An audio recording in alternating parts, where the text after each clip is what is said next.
আওয়ামী লীগের মন্ত্রীগুলি আমাদের জেলে বসে আছে, তাদেরকে নিউরেমবার্গ স্টাইল ওয়ার ক্রাইমসে একটা আন্দোলন করতে হবে আমাদেরকে, তাকে ওখানে আদালতে নিতে হবে এদেরকে।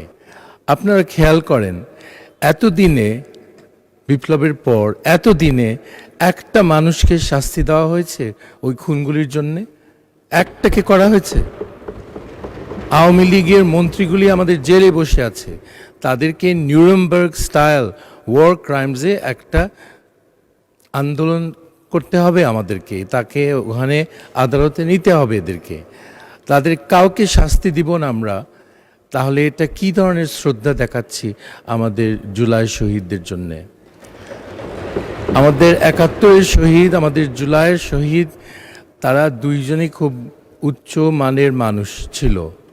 আমরা তাদেরকে হারিয়েছি, কিন্তু আমাদের জ্বালাময় বক্তৃতা দিয়ে কোনো লাভ নাই তাদের।